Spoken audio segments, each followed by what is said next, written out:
Start करेंगे आज अपना नया chapter, that is electromagnetic induction. बहुत ही जोरदार चैप्टर है EMI। For an example, this is a certain area, है ना। We are having this area A1 and suppose this area A2, ठीक है। एंड हमारे पास यहाँ पे मैग्नेटिक फील्ड लाइन्स हैं, these are the magnetic field lines, ठीक है। ये मैग्नेटिक फील्ड लाइन्स है हमारी। अब आप खुद देखिए किस क्रॉस सेक्शन एरिया से ज्यादा मैग्नेटिक फील्ड लाइन्स पास कर रही हैं, तो यू विल रियलाइज कि A1 से 2 ही फील्ड लाइन्स पास हो रही हैं और A2 से जो है ज्यादा फील्ड लाइन्स पास हो रही हैं, तो obviously the flux will be more for A1 as compare to A2। आई बात समझ में? तो इतनी सी बात होती है, ठीक है। तो याद रखें, जितना ज्यादा आपका क्रॉस सेक्शन एरिया होगा उतना ही ज्यादा आपका फ्लक्स भी होगा। एंड आपने ये भी पढ़ रखा है कि flux depends on strength of the field, flux depends on area of cross section, and flux also depends on the theta angle, ठीक है। तो ये आप ऑलरेडी जानते हैं। Hence I can write down the formula that flux is directly proportional to B, flux is directly proportional to area, and flux is directly proportional to cos theta. Hence the formula of flux is equals to BA cos theta, ठीक। And the vector form of flux can be written as B vector dot A vector. It also tells us that because it is a scalar product, hence flux is a scalar quantity, ठीक है। तो याद रखिएगा, flux is a scalar quantity. Now, if you want to increase the flux, what all factors are there which can increase the flux? The first factor is you can increase the number of turns. What does this thing mean? Let me tell you. जैसे मैंने एक ही loop रखा, तो इसके अंदर का जो flux होगा वो फाई होगा, ठीक है। बट इस लूप की मदद से मैंने ऐसे स्प्रिंग बना ली, ठीक है। और अब इसमें एक फाई इधर होगा, एक फाई इधर होगा, एक फाई इधर होगा, तो ऐसे हर एक रिंग का एक एक फाई यहाँ पे आ गया। तो इफेक्टिवली कितनी रिंग है? 1 2 3 4 5 6 7 रिंग है, तो 7 फाई इसका फ्लक्स हो जाएगा। तो इससे ये साबित होता है कि if you are increasing the number of turns, तो definitely it will increase the flux, it will make it 7 10। मतलब आप जितनी रिंग्स लगा देंगे उतना ही ज्यादा गुना वो फ्लक्स हो जाएगा, because flux is a scalar quantity, it is algebraically added, that is 1 plus 2 equal to 3, ऐसे होता है flux के अंदर, ठीक है। तो flux can increase when you increase the number of turns. It also increases when you increase the strength of magnetic field as shown. अगर आप field की strength बढ़ा देंगे तो automatically flux बढ़ जाएगा। And let me just remind you from the past chapter, if there is a relative closeness between magnetic field lines, then definitely it tells us that magnetic field is strong in that particular area and region, ठीक है। तो अगर field lines काफी पास से नजदीक हैं, तो it definitely shows that strength of magnetic field is very very high. In another thing is you can increase the cross section area, it will cover more number of field lines in it, and that's why the flux passing through that particular region will be higher, ठीक है। Now next thing is this SI unit of magnetic flux. SI unit of magnetic flux is Weber. आपको याद होगा magnetic field की जब unit लिखते थे आप, तो टेस्ला के साथ साथ एक वेबर वाली यूनिट आपको याद कराई गई थी। Same thing is here. अब वेबर क्यों आया था आपको आज रियलाइज हो जाएगा। Weber is basically SI unit of magnetic flux, ठीक है। ऐसे सोचिए, this SI unit of phi is Weber, ठीक है, ध्यान से सोचिएगा। And CGS unit of phi is Maxwell and other unit of phi is Tesla into metre square, ठीक है। अब आप ऐसे सोचो कि मैं ऐसे लिख सकता हूँ Weber is equals to magnetic field into area को मैं मीटर स्क्वायर लिख सकता हूँ। Hence magnetic field unit can be written as Weber per meter square, है ना। तो इसी को हम टेस्ला भी बोलते हैं। Hence Weber can be written as Tesla into metre square. तो ये भी यूनिट हो सकती है, तो इनका ध्यान रखें। खास तौर पर ये डायमेंशन वाला पार्ट काफी इंपॉर्टेंट हो जाता है, गलती से भी अगर ये आ जाता है तो याद रखें कैसे आया, ठीक है। तो dimensions of magnetic flux are this. अभी कैसे आया है ये होमवर्क मैं आपके ऊपर छोड़ूंगा। The reason is very important कि आपको सारे फॉर्मूले सिखा दिए गए हैं ऑलरेडी, तो इन पे काम करके इस तक पहुंचिए, ठीक। अब जब कभी भी कॉस थीटा की टर्म आती है किसी भी एक्सप्रेशन के साथ में, तो इट बेसिकली टेल्स मी जैसे BA cos थीटा की टर्म है, तो मुझे अच्छी तरह पता है कि इसका मैक्स जो है वो BA होने वाला है और इसका मिनिमम जो है वो -BA होने वाला है, ठीक है। इनफैक्ट अगर कोई मॉडुलस पूछता है तो मैं बोलूंगा 0 से लेकर BA, ठीक है। ये तो हो गया विद साइन। अगर कोई मुझसे सिर्फ इतना पूछे कि BA cos थीटा का मॉडुलस की मैक्सिमम वैल्यू और मिनिमम वैल्यू क्या है तो मैं यूं लिखूंगा 0 से लेकर BA। ये ट्रिग्नोमेट्री ने मुझे सिखाया है और किसी ने नहीं। तो यहाँ पे वही सेम चीज है, माइनस हो चाहे प्लस हो, मैग्नीट्यूड मैटर करता है, तो इसलिए मैग्नीट्यूड वाइज बात करूं तो ये वाली टर्म नीचे वाली ज्यादा ऑफिशियल लगती है। Now the minimum flux possible is 0 and the maximum possible is BA। How is it possible, let us just take. अगर जो क्रॉस सेक्शन एरिया है, जो मटेरियल है आपका, अब आपको मैंने ऑलरेडी बताया था कि एरिया वेक्टर किसी भी मटेरियल से दोनों तरफ होता है, ठीक है। For an example, if this is the duster which I am having, तो इस वाली सरफेस का, टॉप सरफेस का एरिया वेक्टर यू भी हो सकता है एंड इसका एरिया वेक्टर नीचे भी हो सकता है। तो it's up to me which area vector I am taking, ठीक है। तो अगर एरिया वेक्टर किसी भी बॉडी का और मैग्नेटिक फील्ड वेक्टर दोनों एक ही डायरेक्शन में हो, that is the theta which they will make with each other. If this theta is 0 then flux will be maximum, that is B into A, ठीक है। फ्लक्स मैक्सिमम हो जाएगा। Now when this area vector and magnetic field vector, they both are making an angle of 90 degree with each other, then flux will be 0 in this case, and hence I can say it is the minimum flux possible, ठीक है। तो ध्यान से देखें, when theta is 90 degree between area vector and magnetic field vector, the flux will be 0, and when theta is 0 degree between magnetic field and area vector, then flux is maximum, simple as that, ठीक है। तो आप याद रखिएगा, flux का formula is dot product वाला formula, and उसी पे बेस्ड कुछ क्वेश्चंस आपके सामने हैं, इनको करिए एंड फटाफट फिनिश कीजिए। मुझे पता है आप इसे कर सकते हैं, ठीक है। चलिए देखें फटाफट। अगेन जो मैग्नेटिक फील्ड है आपका, इट इज 2i कैप, है ना। एरिया वेक्टर लिखने की कोशिश करनी है हमें यहाँ पे वापस से, तो ध्यान से देखिए। 4 3 12। अगर एरिया का मैग्नीट्यूड देखूं तो इट इज ओनली 12, है ना, वो तो दिख ही जाता है। बट आपसे कहा गया है कि एरिया का वेक्टर लिखिए भाई, तो it is very very important to write down the area vector. तो एरिया वेक्टर मैंने लिखा, ठीक है। तो एरिया वेक्टर मैंने लिखा ये पीछे जाने वाला, ठीक है। इससे परपेंडिकुलर जो होगा वही आपका एरिया वेक्टर यू होगा। Now this area vector that is in this direction, it has a magnitude of 12, ये आप ऑलरेडी निकाल चुके हैं। एंड आप ध्यान से देखिएगा, this area vector is basically opposite to this z axis, माने पीछे की तरफ, अंदर की तरफ जा रहा है ना, तो कहीं ना कहीं उसी तरफ है, ठीक है। और एक चीज और नोट कीजिए, वो ये है कि if this line is making 37 degree, तो अंदर जो ये एंगल बनाता होगा ये 53 बनाता होगा, बिकॉज इट इज 90 डिग्री, ठीक है। तो ये भी चीज आपको क्लैरिटी में आ गई। अब अंदर वाला वेक्टर आपको इसका डेवलप करना है, तो कैसे करेंगे ये सोचिए थोड़ा सा, ये काम की चीज है, ठीक है। तो अपन ने सोचा, तो एरिया वेक्टर बनाया मैंने इसका, तो area vector will be 12 cos 53 i cap minus 12 sin 53 j cap. इस तरीके का एक्सप्रेशन बन जाएगा। अब आप ये सोचिए cos 53 की वैल्यू क्या होती है। cos 53 विल बी 3/5, है ना। तो 36/5 i cap minus 48 j cap upon 5, ये एरिया वेक्टर आपका हो जाएगा। This will be the area vector, है ना, this will be the area vector, ठीक है।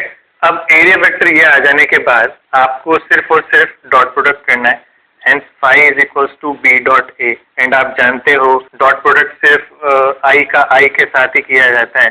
तो 36/5 into 2, that is 72/5 weber will be our answer। इतना ही सिंपल आंसर होगा। सिमिलरली यहाँ पे इस केस में अगर हमें मैग्नेटिक फील्ड फाइंड आउट करना है, तो इसका एरिया वापस से हम लिखना जानते हैं, क्योंकि ये पहले भी किया है अपन लोगों ने। तो this side is basically 4 and this side is basically 3, this 2 and 5 are in meters, ये याद रखें, है ना। This side is basically 4 and this side is 3, तो 4 3 are 12। अब 12 है तो इसका एरिया वेक्टर बाहर, है ना, तो 12 का k कैप एंड इस 12 का ऊपर की तरफ 12 j कैप, ठीक है। तो फ्लक्स इज इक्वल्स टू, अब आप ध्यान से देखिए, हमने यही सीखा कि I का I के साथ में और J का J के साथ में और K का K के साथ में, तो इसमें और इसमें K वाला टर्म कॉमन आ रहा है, तो 3 into 12, तो K का K के साथ में क्या है, तो 36 वेबर का फ्लक्स आएगा and that will be our answer. ठीक है, चलिए फैराडेज के एक्सपेरिमेंट को हम लोग आज डिस्कस करेंगे। फैराडे ने कुछ एक्सपेरिमेंट्स किए एंड बताया कि जब कभी भी हम एक सोलेनॉइड मान लीजिए, है ना, सोलेनॉइड मान लीजिए या फिर करंट कैरिंग लूप ले लीजिए, कुछ भी ले सकते हैं आप। तो फैराडे ने कुछ एक्सपेरिमेंट किए। क्या थे वो एक्सपेरिमेंट, मैं बताता हूँ आपको। उसने देखा कि अगर एक सोलेनॉइड के सामने, माने अगर ये एक्सिस ऑफ सोलेनॉइड है और ये मैग्नेट की एक्सिस है, तो दे मस्ट कोइंसाइड। ये बहुत इंपॉर्टेंट है बिकॉज जब ये एक्सिस कोइंसाइड करेगी तभी प्रॉपरली फील्ड लाइंस जो है सोलेनॉइड के अंदर से जाएंगी। ठीक है, वो मैं आगे आपको डिटेल में बताऊंगा, बट अभी सिर्फ इतना सुने। अगर ये भी रेस्ट पे है, मतलब ये सेटअप जो है इसको मैं पकड़ के यहीं होल्ड करके रखता हूँ एंड ये सेटअप जो है इसको भी होल्ड करके रखता हूँ। ठीक है, तो जो डिफ्लेक्शन था गैल्वेनोमीटर के अंदर वो 0 था। तो स्टेटमेंट नंबर 1 जो फैराडे ने दिया एक्सपेरिमेंट में वो ये था, व्हेन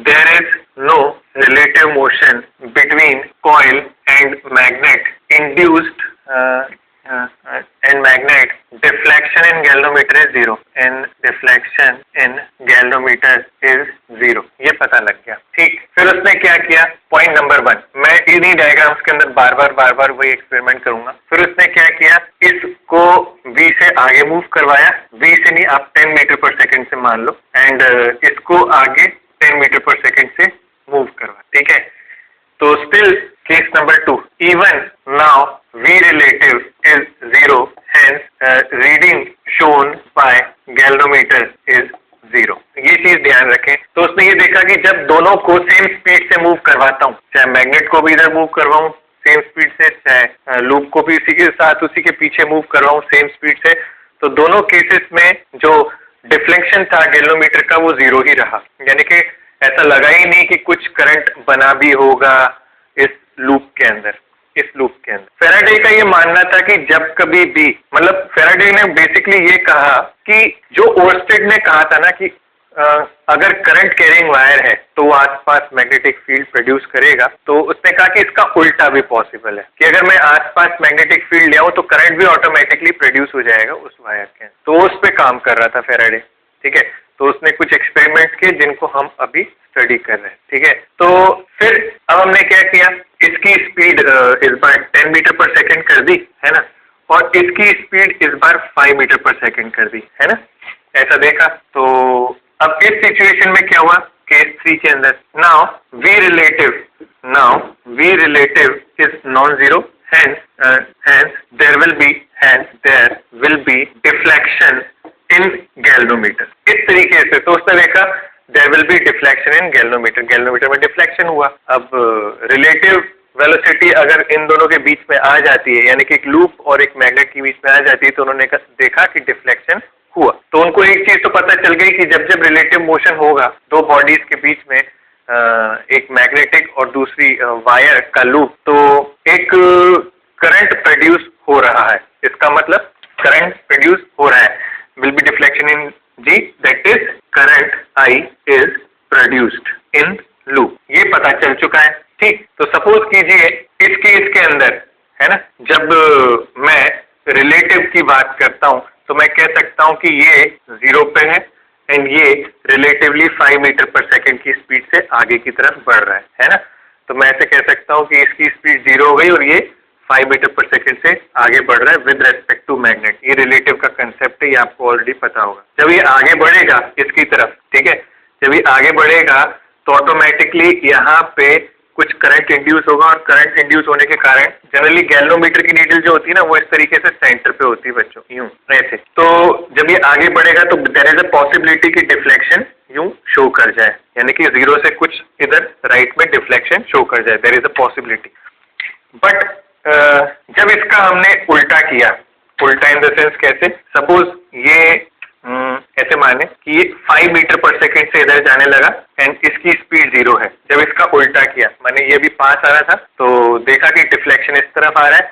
जब ये दूर जाने लगा तो हमने देखा कि पहले अगर यहाँ 0 शो कर रहा था तो अब इसका डिफ्लेक्शन उसने इस तरफ दिया, यूं ऐसे, ठीक है। तो उसने इसका डिफ्लेक्शन इस डायरेक्शन में यूं देना शुरू कर दिया। तो इससे अब हमें ये पता चला कि कहीं ना कहीं डायरेक्शन बदल देने से डिफ्लेक्शन की डायरेक्शन भी बदल जाती है, यानी कि इससे ये साबित होता है कि करंट अपनी डायरेक्शन को बदल पा रहा है।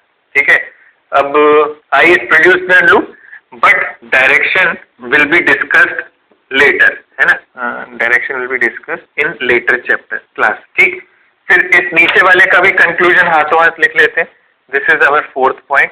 ठीक है, इसने ये दिखाया as direction of motion changed deflection in galvanometer got reversed, that is direction of current has been changed as compared to point 3 point के रेस्पेक्ट में उसकी डायरेक्शन को जो है चेंज कर दिया गया है। इसका मतलब ये है, आई बात समझ में, तो इस चीज का ध्यान रखना है ना।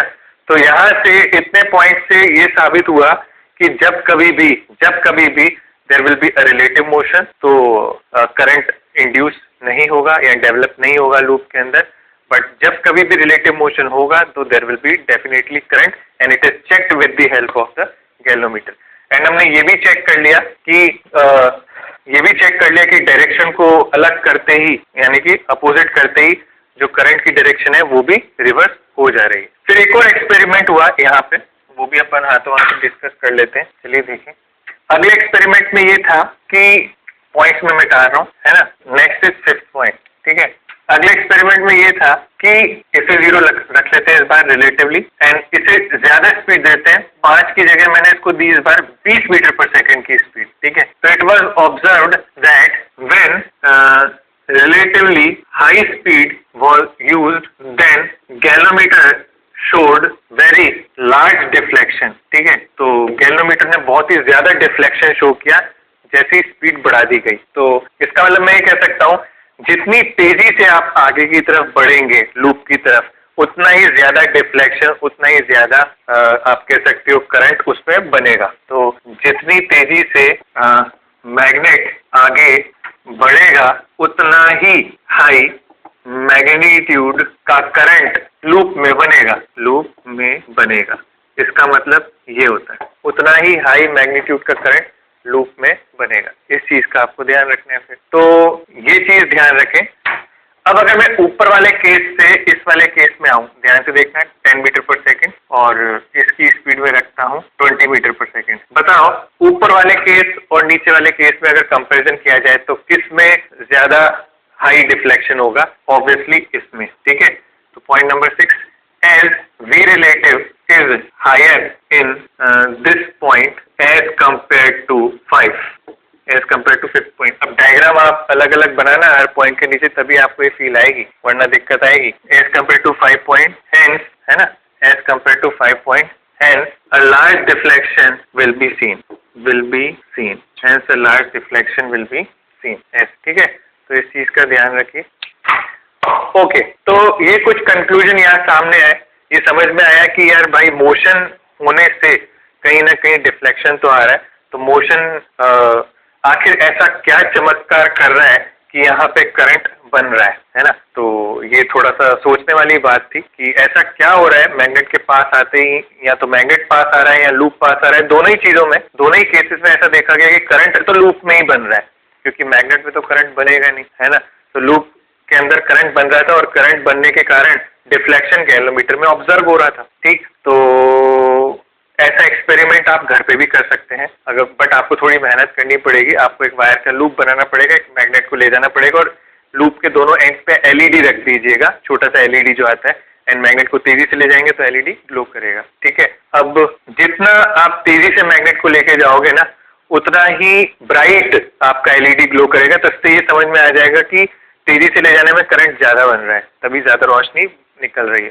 ठीक है, तो ये एक्सपेरिमेंट आप कर सकते हो। अब आते हैं कंक्लूजन के ऊपर कि what Faraday law basically said after performing all these experiment. तो इट वाज विजिबल दैट जब तक हम रिलेटिव मोशन रख रहे थे किसी मैग्नेट और लूप के बीच में, तब तक डिफ्लेक्शन गैल्वेनोमीटर में शो हो रहा था, एंड जैसे ही हम रोक दे रहे थे मोशन को दोनों के बीच में, तब गैल्वेनोमीटर की रीडिंग 0 हो जा रही थी। तो इसका मतलब ये है कि जब मैग्नेट आगे बढ़ रहा था, ध्यान से देखना, जब मैग्नेट आगे बढ़ रहा था, अगर मैं लूप्स को जूम करके आपको दिखाऊं, ये हमारे लूप्स हैं सोलेनॉइड के, और ये हमारा मैग्नेट है, ये हमारा मैग्नेट है, this is north and this is south, ठीक। ये ऐसे जा रहा है मैग्नेट, ये उसकी लाइंस है। तो आप देखिए, ध्यान से दिखेगा आपको, है ना, इस तरीके से मैग्नेटिक फील्ड लाइंस है। तो आप देखेंगे जैसे जैसे ये मैग्नेट पास आ रहा है वैसे वैसे मैग्नेटिक फील्ड लाइंस उसके लूप के अंदर से ज्यादा निकलने की कोशिश कर रही हैं। तो it is clearly visible that when either loop approaches magnet or magnet approaches loop, in both ways flux is going to increase in the coil, ठीक है, फ्लक्स बढ़ रहा है, ठीक है। तो इसीलिए कहा जाता है whenever amount of magnetic flux linked with a closed circuit, close इसलिए बोला है कि अगर सर्किट क्लोज नहीं होगा तो करंट फ्लो नहीं करेगा, इसीलिए क्लोज बोला है। चेंजेस, जब मैग्नेटिक फ्लक्स बदलता है, एंड ईएमएफ माने वही voltage is induced in the circuit and it will be lasting in the circuit till the time there will be relative motion. जब तक मैग्नेटिक फ्लक्स बदलेगा तब तक ईएमएफ रहेगा, और जैसे ही वो बंद हो जाएगा, मैग्नेटिक फ्लक्स चेंज होना, तब ईएमएफ भी बंद हो जाएगा। इसी का एक फॉर्मूला भी फैराडे ने आखिर में कंक्लूड कर दिया, and that is magnitude of induced EMF in a closed circuit is directly proportional to rate of change of magnetic flux linked with the circuit. यानी कि आप जितनी तेजी से फ्लक्स को बदलेंगे उतना ही ज्यादा ईएमएफ यहाँ पे इंड्यूस होगा। क्लियर है? हेलो बच्चों, चलो आगे बढ़े and let's discuss Lenz law. Lenz law एक स्टेटमेंट है जो हमें ये बताता है कि करंट इंड्यूस होना या फिर ईएमएफ इंड्यूस होना, ये डिपेंड करता है कि फ्लक्स कितनी तेजी से बदल रहा है, ठीक है। तो उस चीज को अपन एक बार देख लेते हैं, है ना। Lenz law states that induced current produced in a circuit always flows in such a direction that it opposes the change और cause that produces it. It means कि whenever you will try to change flux in any coil, it is going to induce current in that particular coil. और ये कैसे होता है, इसे आज आपको फील करना है, because the chapter is based on this theme entirely, ठीक है। तो मैंने उसके लिए आपके सामने यहाँ पे दो डायग्राम्स बनाए हैं, जरा ध्यान से देखिए इन डायग्राम्स को एंड ड्रॉ कीजिए फटाफट, ठीक। देख लेते हैं फटाफट। मैंने अभी आपको समझाया था कि जो बार मैग्नेट है उसके अंदर से फील्ड लाइंस जो होती हैं ये यूं ऐसे ऐसे ऐसे ये ऐसे बाहर निकलती हैं, ठीक है। तो देयर इज अ पॉसिबिलिटी कि ये यूं जाएं और फिर उसके बाद इधर ऐसे फिर ऐसे, है ना। तो मैग्नेटिक फील्ड लाइंस इस तरीके से यूं पास हो सकती हैं। तो जब मैग्नेट बहुत दूर होता है, सपोज कीजिए ये डस्टर ही मैग्नेट है ना, जब मैग्नेट बहुत दूर होता है तो फील्ड लाइंस यहीं बाहर निकलती हैं, उसमें से कुछ एंटर ही नहीं हो पाती। ऐसी सिचुएशन में फ्लक्स जीरो हो जाए, बिकॉज बाहर मैग्नेट के कारण कोई भी फील्ड लाइन इस लूप में से पास नहीं हो पा रही। फिर मैं क्या किया, धीरे धीरे सरकाया इस स्टेट पे आया, कुछ फील्ड लाइंस जाने लगी। फिर जैसे जैसे अंदर लेके जाता हूँ फील्ड लाइंस बढ़ रही हैं, मतलब फील्ड बढ़ रहा है, ठीक है। तो for case first this one, है ना, ये फिर से बना लेंगे, इसको हटा देता हूँ अभी। For case first I will write as magnetic field through loop, that is B increases, है ना, definitely flux also increases, because flux is equals to B into A into cos theta, है ना। as B increases flux also increases, simple सी बात है, B बढ़ेगा तो flux भी बढ़ेगा, ये चीज आपको ध्यान देनी है। अब आपने ये सीखा लेंज लॉ के स्टेटमेंट से या फिर फैराडे के स्टेटमेंट से इस चीज को, है ना। अब ये जो फ्लक्स बढ़ रहा है, सामने वाला लूप ये नहीं चाहता कि ये फ्लक्स बढ़े, है ना। Hence by Lenz law we know loop will induce current in such a way that it can decrease flux. आ रही बात समझ में? अब हो क्या रहा है, ध्यान से सुनना। यहाँ से मैं मैग्नेट को लेके आ रहा हूँ, मैं अपने फोर्स से, दबाव से, मैकेनिकल एनर्जी से मैं इसको पास लेके आ रहा हूँ। लूप यहीं पे फिक्स है, ठीक है। मैं इसको लेके आ रहा हूँ, मेरे पास मैकेनिकल एनर्जी है, मैं इसको तेजी से लाऊं, धीरे से लाऊं, कैसे भी लाऊं, मैं लेके आ रहा हूँ मैग्नेट। तो मैं जैसे जैसे पास ला रहा हूँ, इस लूप के अंदर क्या बढ़ रहा है, मैग्नेटिक फील्ड बढ़ रहा है इस लूप के अंदर। तो क्या बढ़ रहा है, इस लूप के अंदर का फ्लक्स बढ़ रहा है। लेंज लॉ ये कहता है जैसे ही फ्लक्स बढ़ने लगता है, लूप ये चाहता है कि फ्लक्स घटे, Hence by Lenz's law we know that loop will induce current in such a way that it can decrease flux. अब आप खुद सोचो फ्लक्स को डिक्रीज करने का क्या तरीका है। फ्लक्स का फॉर्मूला होता है B into A into cos theta. Cos theta को तो एक बार हटा देते हैं क्योंकि फिक्स है ना लूप, तो एरिया बदल सकते नहीं आप, थीटा बदल सकते नहीं आप, तो सिर्फ और सिर्फ सारी की सारी रिस्पॉन्सिबिलिटी किसके पास चली गई, मैग्नेटिक फील्ड के पास। इसका मतलब ये हुआ कि लूप अपना मैग्नेटिक फील्ड कुछ इस तरीके से बनाएगा, लूप अपना मैग्नेटिक फील्ड कुछ इस तरीके से बनाएगा कि वो मैग्नेट के फ्लक्स को कैंसिल कर सके। ठीक है, लूप अपना मैग्नेटिक फील्ड, अपना खुद का मैग्नेटिक फील्ड कुछ ऐसे बनाएगा कि वो मैग्नेट के फील्ड को रिड्यूस कर सके, ठीक है। मैं थोड़ा इस तरफ या फिर इधर समझा देता हूँ, है ना, ध्यान से देख। तो ध्यान से देखिएगा, ये अपना मैग्नेट है, ये नॉर्थ साउथ, ये मैग्नेट का मैग्नेटिक फील्ड है। आपको सिखाया है जिस तरफ नॉर्थ पोल नॉर्थ से दूर जाता है मैग्नेटिक फील्ड लाइन, और ये लूप है आपका। ठीक है, इसका मतलब मैं ये चाहता हूँ कि लूप का मैग्नेटिक फील्ड कुछ इस तरफ हो। This is magnet, M for magnet and this is for L for loop, यानी कि मैग्नेटिक फील्ड लूप का उस तरफ होना चाहिए, तभी वो मैग्नेट के मैग्नेटिक फील्ड को कैंसिल कर सकता है। तो अगर अंगूठा उस डायरेक्शन में रखते हो आप, तो यहाँ पे डायरेक्शन जो है करंट की वो यूं आती है। तो इसका मतलब ये तय हुआ कि करंट की जो डायरेक्शन होगी, इंड्यूस करंट की जो डायरेक्शन लूप में, वो इस तरीके से गोल गोल घूमेगी, यूं ऐसे ऐसे। ठीक है, यानी कि अगर मैं इस तरफ से इस लूप को देख रहा हूं तो वो करंट की डायरेक्शन यूं है। ठीक है, and curling the fingers like this gives the thumb in this direction. Hence अब ये जो लूप है, ये जो मैग्नेटिक फील्ड यहाँ आ रहा है, इस मैग्नेटिक फील्ड के कारण एक फ्लक्स डेवलप होगा जो कि दूसरी डायरेक्शन का डेवलप होगा, and which will cancel out and it will reduce the flux. ठीक है, तो मैग्नेटिक फील्ड लूप कुछ इस तरीके का बनाता है कि वो फ्लक्स को घटा के वापस उसकी पुरानी स्टेट पे लेके आ जाए। ठीक है, तो ये काम होता है इंड्यूस ईएमएफ का। आपको मेरे ख्याल से थोड़ी थोड़ी फीलिंग आ गई होगी। अब आप सोचो क्या हो रहा है, इस चीज को मैकेनिकली मैं मूव करा के पास में लेके आ रहा हूँ, एंड लूप उस चीज को पसंद नहीं कर रहा, उसको रेजिस्ट करना चाह रहा है।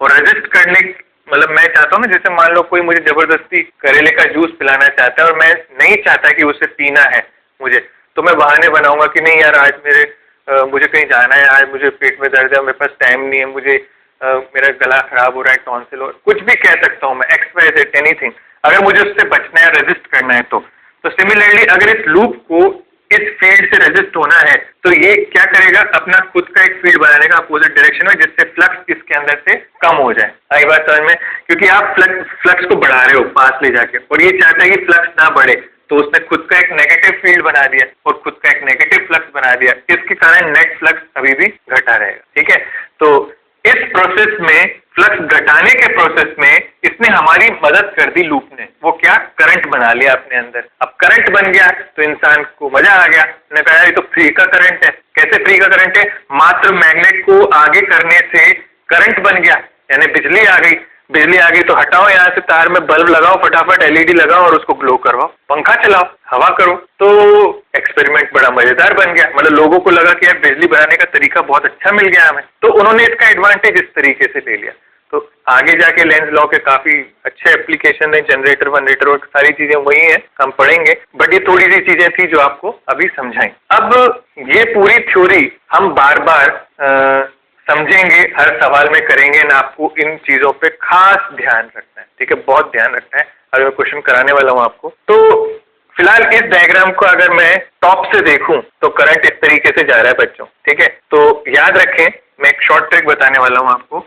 जब नॉर्थ इस तरफ आता है तो मैग्नेटिक फील्ड भी उसी तरफ रिवर्स में आ रहा है, और आपको समझाया था जिधर एरो होता है वहां नॉर्थ होता है, तो इस लूप का इस तरफ नॉर्थ होगा और इस तरफ साउथ होगा पीछे की तरफ। और आप इसको ऐसे भी देख सकते हो, आप यहाँ पे ये जो एरोज होते हैं, ये वाले एरोज, ये एरोज इसी डायरेक्शन में है और ये इसी डायरेक्शन में, hence this side it is north. When it is current is flowing in anti clockwise direction, तो इस तरफ जो है नॉर्थ होता है, इसके पीछे की तरफ जो है ऑटोमेटिकली साउथ होता है। ठीक है, तो अब जो इंड्यूस ईएमएफ हो रहा है इस लूप के अंदर, जो ईएमएफ बन रहा है, उस ईएमएफ का फॉर्मूला आपके सामने आ रहा है, and this is the formula, this है ना। यही चीज जो हमने थ्योरी पढ़ी इतनी सारी यहाँ से यहाँ तक, उसी को हमने फॉर्मुलाइज करके एक ये फॉर्मूला यहाँ बनाया है, इसको आपको याद रखना है। अगर एक से ज्यादा लूप होते हैं, if there are n number of loops, तो n मल्टीप्लाई कर दीजिएगा, बस इतना सही डिफरेंस है। यहाँ पे हमारी मैकेनिकल एनर्जी को हम सीधे सीधे कन्वर्ट कर रहे हैं इलेक्ट्रोमैग्नेटिक एनर्जी, और आप कह सकते हैं EMF में, ठीक है। अब इस चीज का कैसे कैसे इस्तेमाल करेंगे आगे देख लेते हैं। आपसे इंस्टेंटेनियस EMF पूछा जाता है तो आप जानते हैं d∅dt करना है। एवरेज पूछा जाए तो आप जानते हैं ΔΦ/Δt करना है। नेगेटिव साइन यहाँ पे जो आ रहा है इसके नीचे लिख दे, negative sign shows that it is trying to oppose the change, ठीक है, लिख दे फटाफट। It is negative sign shows that it is trying to oppose any changes which you are making, ठीक है। तो इसके बाद इंस्टेंटेनियस इंड्यूस्ड करंट का फॉर्मूला I = V/R होता है। V यहाँ पे E है तो 1/R d∅/dt। नेगेटिव साइन यहाँ नहीं लगाया है, इसका मतलब आपको सिर्फ ध्यान रखना है कि ये यहाँ पे जो करंट है इसके मैग्नीट्यूड की मैं बात कर रहा हूँ, ठीक है, तो इसीलिए ये वैल्यू यहाँ पे लिखी हुई है। अब आप जानते हैं instantaneous current I is basically equals to dq/dt, तो dt से dt कैंसिल होते हैं, dq will be d∅/R and hence I can write down that charge is equals to ΔΦ/R। एक बहुत इंपॉर्टेंट फॉर्मूला जिसपे जेई ने सवाल पूछे हैं और बहुत खूबसूरती से इसके जवाब आते हैं, तो बहुत अच्छा सवाल बनता है इस पे, तो इसे बॉक्स बना के रखिएगा, ठीक है। तो चलिए कुछ क्वेश्चंस ट्राई करते हैं। क्वेश्चन कुछ इस तरीके के हैं, देखिए जैसे क्वेश्चन है आपके सामने, क्वेश्चन नंबर 1 है ना, ये डॉट का मैग्नेटिक फील्ड है और there is a circular loop in it, है ना, there is a circular loop, है ना, in magnetic field as shown, ठीक। इफ मैग्नेटिक फील्ड इंक्रीजेस, है ना, then direction of induced current will be. जल्दी बताइए, आपको सिर्फ और सिर्फ डायरेक्शन बतानी है और कुछ भी नहीं, ठीक है। कोशिश कीजिए, दम लगाइए, दम लगाने से सब कुछ मुमकिन होता है, ये याद रखिए, हार नहीं माननी है, करते रहना है। इसके बाद अगला सवाल लिखता हूं मैं यहाँ पे, बी हटाते हैं, P and there are loops on both sides of a current carrying wire, hence there are loops on compute direction of induced current in them if current is increased. Ready? चलिए समझें, ध्यान से सोचिए। Question कह रहा है आपको कैसे करेंगे ये पहले सोचिए। क्वेश्चन कह रहा है मैग्नेटिक फील्ड को हम बढ़ा रहे हैं, ठीक है। कौन सा मैग्नेटिक फील्ड बढ़ा रहे हैं? ये वो मैग्नेटिक फील्ड बढ़ा रहे हैं जो इन्होंने खुद से दिया हुआ है, ठीक है। मैग्नेटिक फील्ड बढ़ेगा तो क्या मैं कह सकता हूँ फ्लक्स बढ़ेगा, ठीक। अगर मैग्नेटिक फील्ड बाहर आ रहा है, फ्लक्स बढ़ रहा है ना, मैग्नेटिक फील्ड बढ़ने के कारण फ्लक्स बढ़ रहा है, बिकॉज एरिया तो कांस्टेंट है। यहाँ लिख देता हूँ बिकॉज एरिया इज कांस्टेंट, ठीक। अब लूप चाहेगा, loop wants flux must decrease, ये लूप की ख्वाहिश है, ठीक है। और वो ये तभी कर सकता है only possible when magnetic field decreases. तो इसका मतलब अगर मैग्नेटिक फील्ड डॉट है, अगर मैग्नेटिक फील्ड डॉट है तो अब मैग्नेटिक फील्ड क्रॉस हो, ठीक है। अगर मैग्नेटिक फील्ड डॉट है तो अब मैग्नेटिक फील्ड क्रॉस हो एज पर लूप, ये चाहेगा लूप खुद, ठीक है। तो in order to produce cross का मैग्नेटिक फील्ड, इधर लिखता हूं उसके आगे, ध्यान से देखना, in order to produce cross वाला magnetic field loop will try to induce current in clockwise direction, ठीक है। ये करंट की डायरेक्शन है एंड इसके कारण क्रॉस का मैग्नेटिक फील्ड आपको मिलेगा। ध्यान से देखो, यूं देखो, फिर समझो, फिर चीजों को देखो, चेक करो, क्रॉस चेक फिर से करो। डॉट का मैग्नेटिक फील्ड था, बाहर क्वेश्चन ने खुद दिया था, इसको घटाने के लिए लूप ने ऐसा फील्ड बनाया जो उसके जस्ट अपोजिट हो, यानी अंदर जाता हुआ फील्ड, यानी क्रॉस तभी हो सकता है जब करंट यूं घूमे। तो अगर आपसे इंड्यूस करंट की डायरेक्शन पूछे तो मेरा आंसर है direction is clockwise direction, that is it, this is my answer. इस तरीके से सवाल किए जाते हैं एज पर लेंज लॉ, है ना। अब इधर इस सिचुएशन में देखिए, एक करंट कैरिंग वायर है, स्ट्रेट करंट कैरिंग वायर, उसके दोनों तरफ लूप्स हैं, ठीक है। अब इन्होंने कहा है कि इस वायर में करंट की वैल्यू को मैं बढ़ा रहा हूँ, I am increasing the current in the wire. आप बताइए कि दोनों लूप्स के अंदर, जो ऊपर वाला लूप है, नीचे वाला लूप है, इन दोनों में इंड्यूस्ड करंट की डायरेक्शन क्या होगी, ठीक है। आप ये बताइए, ट्राई कीजिए। सोचिए फटाफट, बिना किए नहीं जाने देना है किसी भी चीज को। कम ऑन, लगाइए दम। देखें, अब याद रखें, अगर इधर करंट है तो P वाली साइड में जो मैग्नेटिक फील्ड है वो बाहर आता हुआ है, डॉट। याद रखें, इस वायर के इस तरफ मैग्नेटिक फील्ड ये है और इस तरफ क्रॉस वाला मैग्नेटिक फील्ड है, यूं, ठीक है। तो अब होगा क्या, सॉल्यूशन यहाँ लिखते हैं, ध्यान से देखिए। जैसे ही करंट बढ़ेगा, है ना, मैग्नेटिक फील्ड का फॉर्मूला आप जानते ही हो, μ0I/2πd होता है, ठीक है। तो साफ साफ पता चल रहा है कि magnetic field is directly proportional to I। तो मैं कह सकता हूं अगर I बढ़ रहा है तो मैग्नेटिक फील्ड बढ़ रहा है। इसमें एक स्टेप थोड़ा एक्स्ट्रा हो गया, ठीक है। तो अगर I बढ़ रहा है तो मैग्नेटिक फील्ड बढ़ रहा है, और अगर मैग्नेटिक फील्ड बढ़ रहा है तो पक्की बात है फ्लक्स बढ़ रहा है। तो इसका मतलब ये तो तय है दोनों ही लूप्स का फ्लक्स बढ़ रहा है ना, दोनों लूप्स का फ्लक्स बढ़ेगा। यहाँ से ये सामने आ गया, ठीक। लूप्स की ख्वाहिश क्या है ना, ये सोचो। Loops want that flux must decrease, है ना। लूप्स चाहते हैं कि फ्लक्स घटे, है ना। तो फ्लक्स को घटाने के लिए वो क्या करेंगे, मैग्नेटिक फील्ड को घटाएंगे। मैग्नेटिक फील्ड को कैसे घटाया जा सकता है, ये वाला लूप चाहेगा कि मैग्नेटिक फील्ड क्या बने, क्रॉस बने। ये वाला लूप क्या चाहेगा, मैग्नेटिक फील्ड डॉट का बने। ये वाला लूप ये चाहेगा।